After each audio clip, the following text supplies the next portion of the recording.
係宣召。我讀啟，請各位回應應。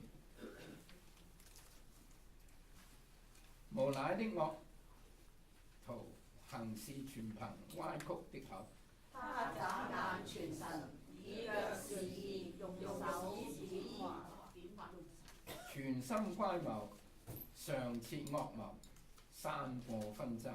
所以災難必突然臨到他，他必頃刻被毀，無從醫治。耶和華所恨惡的有6樣，他心所憎惡的共有7樣。就是高傲的眼、撒謊的舌、殺害無辜的手、圖謀惡計的心、飛奔行惡的腳、口吐謊言的假證人，並在弟兄間散播紛爭的人。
和散那，歸於大衛的子孫，奉主名來的是應當稱頌的。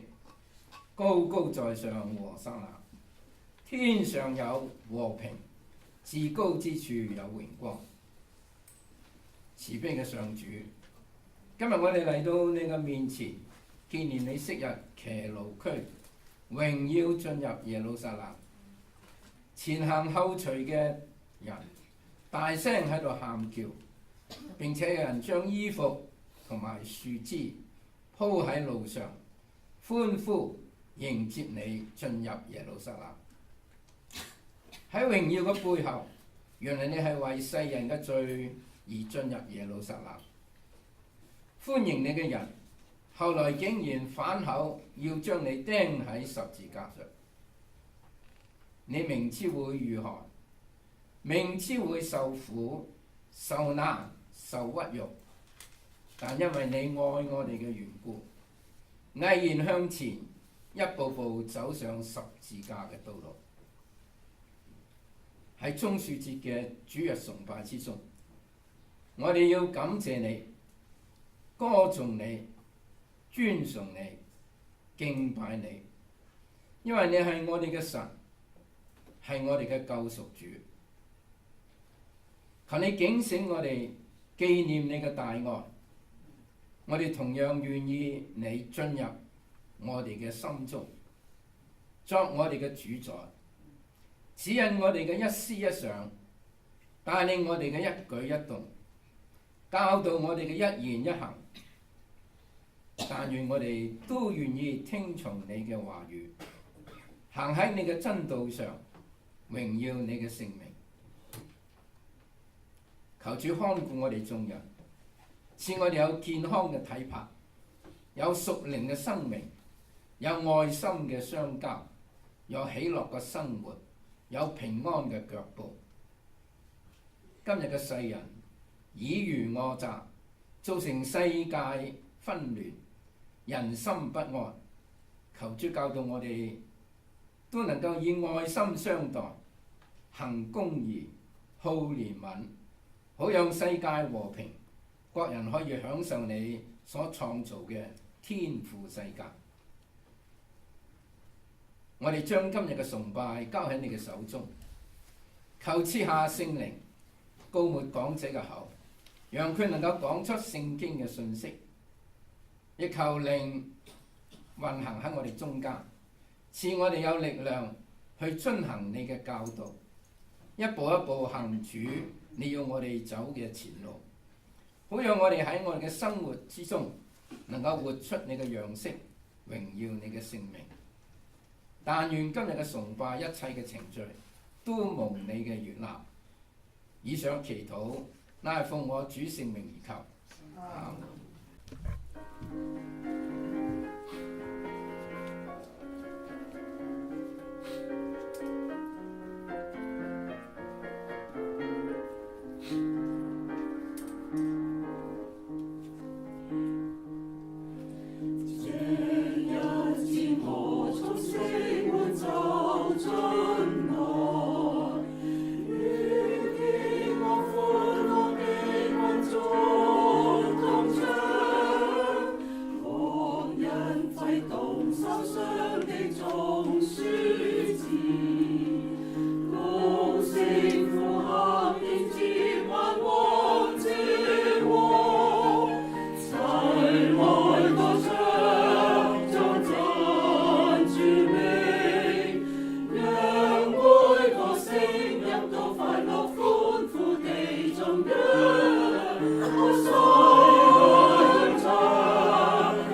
growing up or growing up now, do you have a favorite hero? 你哋成長嘅當中有冇一啲你哋 OK？你哋有冇一啲你哋好崇拜嘅人或者人物咧？ Was it a character in a legend or a novel? 或者喺一啲故事書裏邊嗰啲英雄人士啊， Or perhaps a superhero in a comic book? 又或者係啲漫畫裏邊嗰啲超人。 My kids like to read comic books a lot. 我啲細路仔又好中意睇呢啲漫畫嘅。 And the main character's mission is always to save the world. 佢哋嗰啲主要人物嘅佢哋嘅責任咧，都係去拯救呢個世界。 Sometimes it's a falling meteor 有時係從天跌落嚟嗰啲隕石， that will crush the earth and end all life. 佢哋會跌落嚟毀滅呢個地球，毀滅所有嘅生命。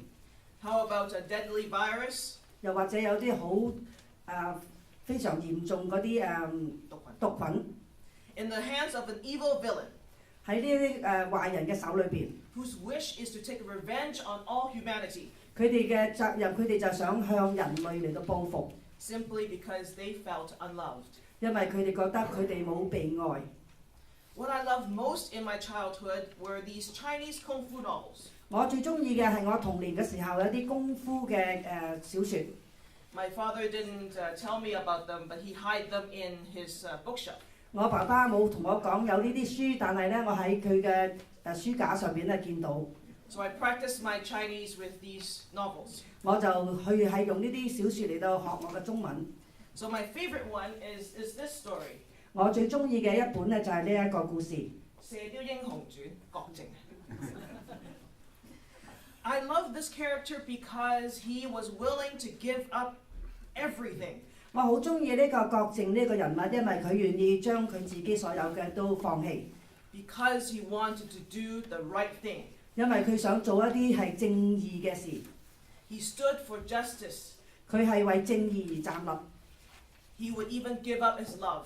佢甚至願意將佢嘅所愛嚟到放棄。 So from these stories, I learned that justice is what heroes stand for. 喺呢啲故事當中，我就學習到乜嘢為之喺呢一個英雄人物裏邊嘅心中嘅正義。 So I became very, very obsessed with doing the right thing. 所以我亦都係非常之終於要做一啲正義嘅公正嘅事。 I tried to follow all the rules. 我盡量嚟到跟隨佢哋嘅所行嘅一切。 But you and I both know that following rules aren't as easy as just saying doing the right thing. 但係你同我都知道，我哋要遵行呢一啲咁嘅所謂律法係唔係容易嘅。 So let me ask you, how often do you follow rules? 我想問一問你哋有幾時可以遵行你哋所應該要行嘅規矩呢？ How often do you come to a full stop at a stop sign? 好多時我哋有幾多時間，我哋會去到一個停嘅路上面，真係停呢？ Like full stop. 係完全嘅停落嚟。 We stop a little bit, we look, no cars, keep going. 我哋好多時去到十字路口，我哋停一停，見到冇車，我哋就繼續行啦。 One time I was traveling with Michael, my husband. 有一次我同我個先生嘅 Michael 一齊揸車， It was the parking lot. 嗰度有一個停車場， And there was a sign that said, do not turn left.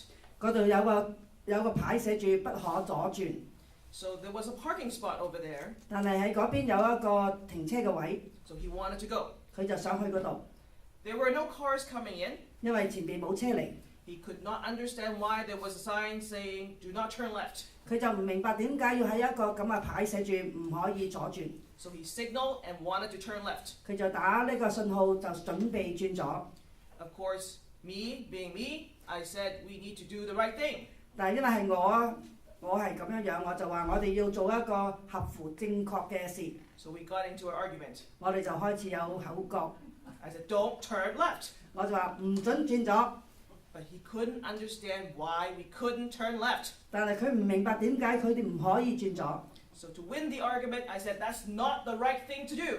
所以我要贏呢一個咁嘅嘅爭拗咧，我就話嗰度話唔準轉左， So we didn't talk for the rest of the day. 咁我哋跟住就成日都冇講嘢啦。 So doing the right thing, you have to sacrifice a lot. 我哋要做一啲合乎正確嘅嘢，我哋就要犧牲一啲嘢。 Here's another example. 另外一個例子， Is it okay to steal? 去偷竊啱唔啱呢？ The correct answer is no. 正確嘅答案就係唔啱啦。 What if you were very hungry? 但係如果你好餓呢， Some of us have lived through times where there is just no food. 我哋曾經有啲人喺度生活過，係我哋係冇食物嘅。 So is it okay to steal food to feed ourselves and our children? 咁樣去偷一啲食物嚟到餵飽我哋或者我哋嘅細路仔，啱唔啱呢？ How about hitting another person? 又或者打第二啲人？ My son came home and asked me if someone was hurting him, is he allowed to hit back? 我個仔翻嚟問我，佢話有人打我，我可唔可以還手呢？ Or is he supposed to just let the person hit him? 又或者我唔還手，俾個人繼續打呢？ It doesn't make sense. 唔係幾合理係咪？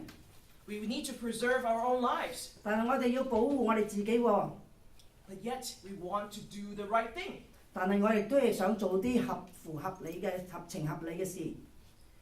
As you can see, these are fictional stories, fictional characters, and imaginary situations. 我哋呢一啲咁嘅英雄人物都係一啲故事中嘅事，亦都係一啲我哋幻想出嚟嘅事情。 Life is not so simple. 其實生命唔係咁簡單。 In the story, in the video that we saw, the gospel reading tells of a woman 我哋剛才所睇嘅短片，聖經上面講到一個女人， who came to anoint Jesus with expensive perfume. 佢嚟到耶穌嘅面前，佢用啲好貴嘅香料嚟到去膏抹耶穌。 The disciples told her that this was a waste of money. 耶穌嘅門徒話俾佢聽：你係好浪費呢啲錢， Perhaps they wanted the money to go to their pockets instead, right? 或者可能佢哋想佢哋將啲錢擺落去佢哋嘅衫袋度。 There were 12 of them, they were traveling, they needed to buy food. 佢哋有12個人，佢哋佢哋一度喺嗰度旅行，佢哋需要有食物。 So this money would have been useful instead of on Jesus. 嗰啲錢用喺膏抹耶穌嗰啲香料裏邊，其實可以俾佢哋買食物。 But for this woman, 但係呢一個女人， the right thing to do was to use the perfume 但係正確嘅事情就係用呢一啲咁嘅香料 to acknowledge the identity of Jesus. 嚟到證明耶穌基督嘅身份。 The perfume recognizes how special Jesus was. 佢用呢一個香料能夠話出耶穌佢係一個幾特別嘅一個人。 So we don't know how much sacrifice she had to give up to buy this expensive perfume. 我哋唔知道佢用咗幾多錢嚟到買呢一個咁昂貴嘅香料， So can we say she did not do the right thing? 但係我哋能唔能夠話佢咁樣做係錯呢？ There is really no answer to these questions. 其實喺呢嗰啲問題上面，我哋冇一個正確嘅答案。 Then we jump to verse 10 and 11. 我哋去到經文嘅第10同埋11節， We hear of Judas and his plan to betray Jesus. 我哋讀到係有關猶大佢要計劃去出賣耶穌。 There is no context in terms of why Judas wanted to betray Jesus. 但係喺經文上面會話俾我哋聽，猶大點解要出賣耶穌？ Yes, there was money. 當然嗰度係有錢， Was Judas upset at Jesus for something? 係咪因為猶大係不滿耶穌呢？ Or did he not really believe in Jesus? 又或者佢唔相信耶穌呢？ But if he didn't believe, why follow him? 但如果假如佢係唔相信耶穌，點解佢要跟住耶穌呢？ He could have just left and not betrayed Jesus. 其實佢可以離開，而唔係出賣耶穌嘅。 Sometimes people would say, well, Judas was important in the whole story of Jesus. 但係有啲人亦都係咁樣解釋話，猶大呢一個角色喺耶穌嘅生命裏邊係非常之重要。 He was a necessary evil. 佢係一個必須存在一個壞人， So then they condemned Judas. 所以佢哋咁樣就係批判呢個猶大， He is the betrayer. 佢係一個出賣者。 But as we see the rest of the story, 但係我哋繼續睇個故事， Judas was not more of a betrayer than all of the disciples. 其實猶太唔係比其他嘅門徒一樣咁出賣耶穌。Because we condemn Judas, 我哋只不過係批判呢個猶大， because of his weakness, 因為佢嘅軟弱， we take away the value of his life 我 as a 哋 person. 我哋就將佢做人嘅價值嚟到攞走。 Things are not as simple as they seem in a story. 其實事情唔係好似我哋咁睇咁簡單。 We read certain parts of a story, but we don't know all of the story. 我哋只不過係讀到故事其中嘅一部分，但係我哋唔知道整個故事係點樣。 It takes great courage to stand up for what is right. 我哋要係有好勇氣嘅，能夠係站喺度去話邊啲事情係啱。 And Judas, at his moment, 而猶大喺當時， he didn't have it. 佢就冇佢呢一個咁嘅勇氣。 But that doesn't make him evil. 但係咁樣唔表示佢係一個心存惡念嘅人。 All of us have stumbled and had weaknesses. 我哋好多時都有軟弱，我哋會跌倒， We've made mistakes. 我哋會做錯事。 How many of us would like to carry the title of a betrayer for the rest of our lives? 有幾多個人願意將呢個出賣者嘅罪名掛喺孭住咧？ Or even beyond our death?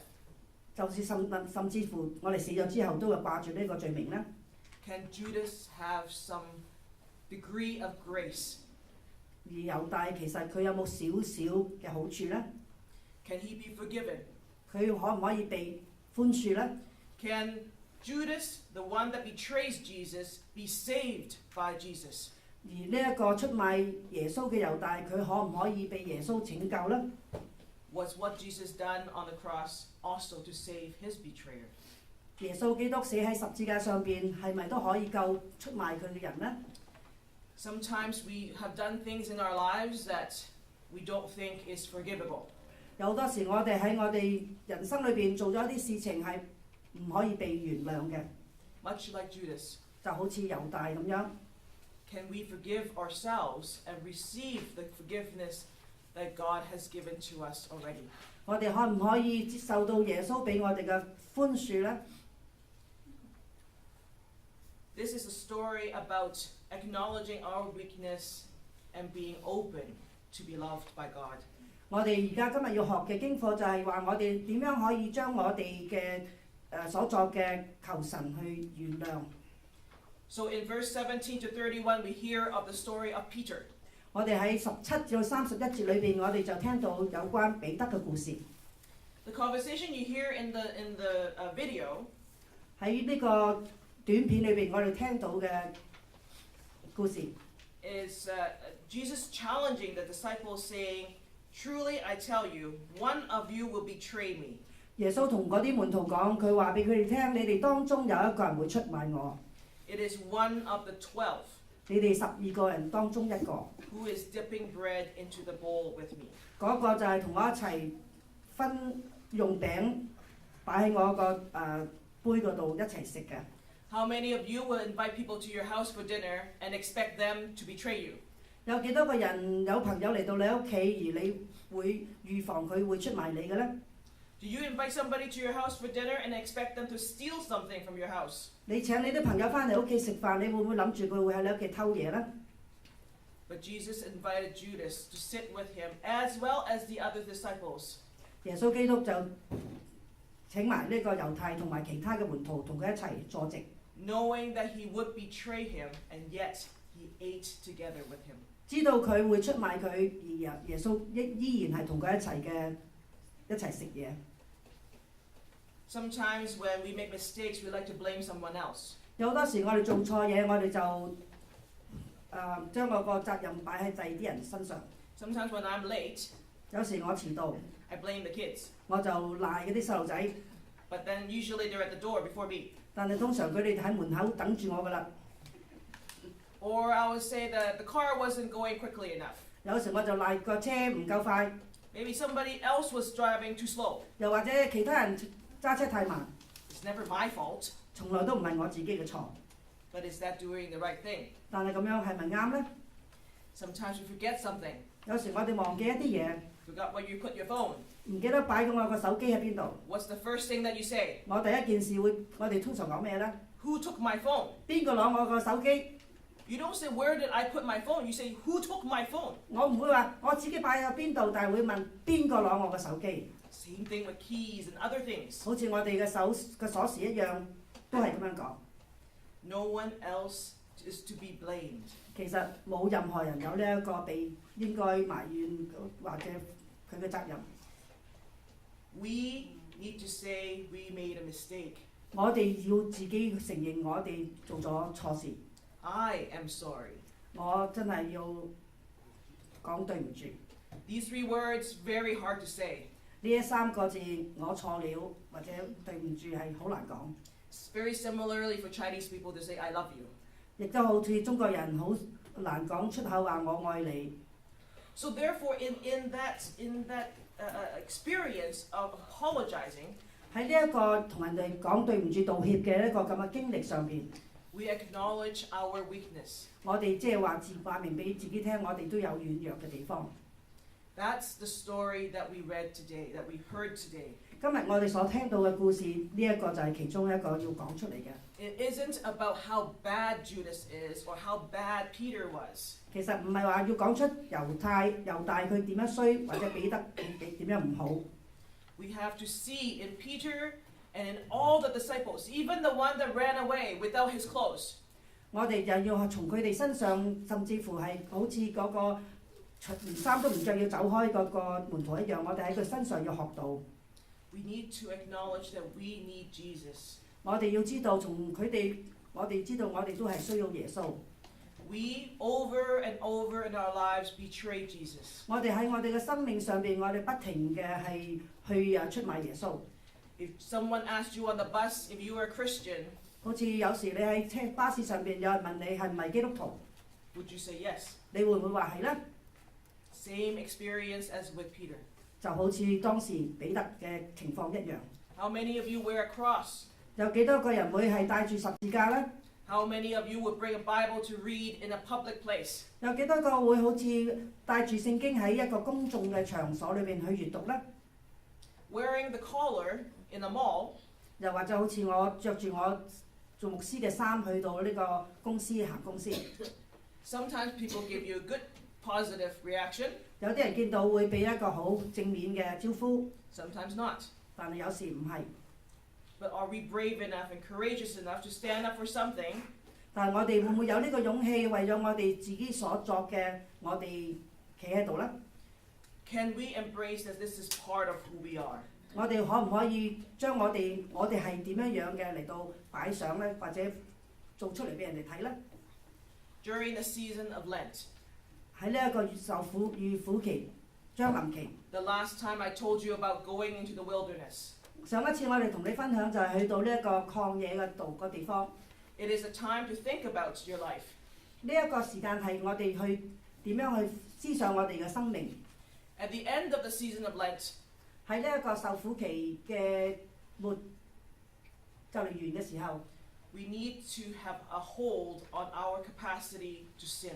我哋要知道我哋係可以犯罪嘅有咁嘅能力。 This is human nature and our tendency to make mistakes. 呢一個我哋人性，我哋係會做錯事， It's neither good or bad that we sin. 唔係因為我哋係好或者話我哋去犯罪， It is part of the process of trying to do the right thing.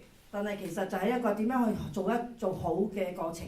And I emphasize, 我再強調一點， is the trying to do the right thing. 我哋點樣去盡量去做一個正確啱嘅事。 We are not rejected because we make mistakes, 我哋唔係因為我哋做錯事嚟到被拒絕， but in the grace of God, in the trying, we are received. 但係藉着耶穌基督嘅神嘅恩典，我哋盡我哋嘅能力去做好嘅時候，我哋就得到呢個恩典。 Here lies the true lesson in the gospel. 喺呢個福音上面一個真正要我哋學習嘅事情， God's wideness in His grace.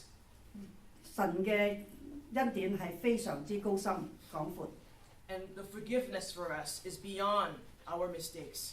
佢俾我哋嘅寬恕係遠超過我哋所作我哋嘅錯過。 No matter how large our mistakes, 無論我哋所犯嘅罪有幾大， no matter if we have done equal to what Judas has done, 就好似我哋作咗當日猶太出賣耶穌一樣咁嘅罪， Or like Peter denying Jesus publicly 3 times. 又好似彼得3次唔認主咁樣。 We are promised a forgiveness 但係耶穌基督都答應過俾我哋可以得到寬恕， because Jesus stepped in front of us, 因為耶穌基督已經喺我哋前面， took on the burden of our sin. 為我哋嘅罪嚟到擔上。 Nothing is unforgivable in the eyes of God. 喺神嘅眼裏邊，冇任何事係唔會被原諒寬恕嘅。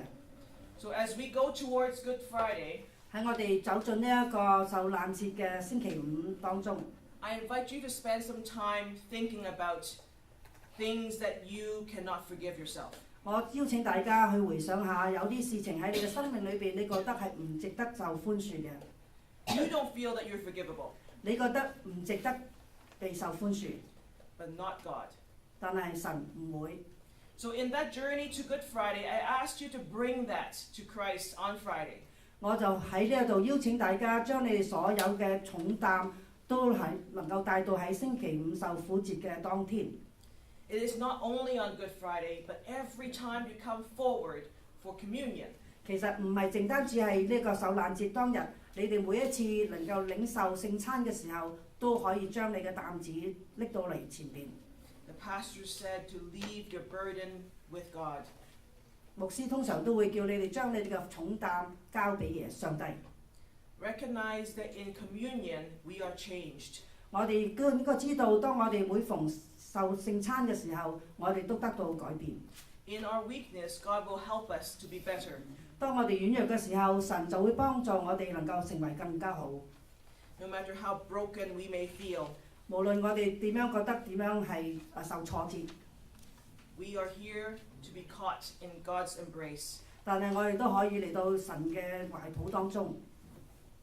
For God so loved the world 上帝係愛世人， that he gave his only begotten Son, 佢甚至將佢自己嘅獨生子， that whoever believes in him 凡相信佢嘅人， shall not perish, 不會滅亡， but have eternal life. 反得永生。